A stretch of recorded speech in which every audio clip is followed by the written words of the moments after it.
സംസ്ഥാനത്ത് കനത്ത മഴ തുടരും. ഇന്ന് 9 ജില്ലകളിൽ യെല്ലോ അലർട്ട് പ്രഖ്യാപിച്ചിട്ടുണ്ട്. ഈ ജില്ലകളിൽ ജാഗ്രത പാലിക്കുക. വരും ദിവസങ്ങളിൽ അവധി ലഭിച്ചേക്കാം. അതിൻ്റെ ഏറ്റവും പുതിയ അപ്ഡേഷനാണ് ഇന്ന് നമ്മൾ നോക്കാൻ പോകുന്നത്. വീഡിയോയിൽ മുൻപ് വീഡിയോ ലൈക്ക് ചെയ്യുക, ചാനൽ സബ്സ്ക്രൈബ് ചെയ്യാൻ വേണ്ടി ശ്രമിക്കുക. സംസ്ഥാനത്ത് ഇന്ന് ശക്തമായ മഴയ്ക്ക് സാധ്യതയുണ്ടാകുമെന്ന് കാലാവസ്ഥാ നിരീക്ഷണ കേന്ദ്രം അറിയിച്ചിട്ടുണ്ട്.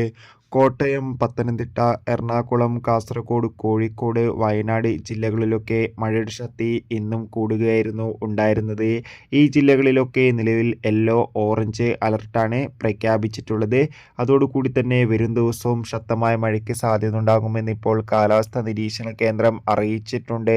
അതോടൊപ്പം തന്നെ ഇന്ന് എല്ലാ വിദ്യാഭ്യാസ സ്ഥാപനങ്ങൾക്കും അവധിയാണ്. ഇന്ന് ഞായറാഴ്ച അവധിയാണ്. അതോടുകൂടി തന്നെ സ്പെഷ്യൽ ക്ലാസ്സിലോ ട്യൂഷൻ സെൻ്ററുകളോ ഒന്നും ഇന്ന് മഴ കാരണം പ്രവർത്തിക്കില്ല എന്ന് കൺഫേം ആക്കിയിട്ടുണ്ട്.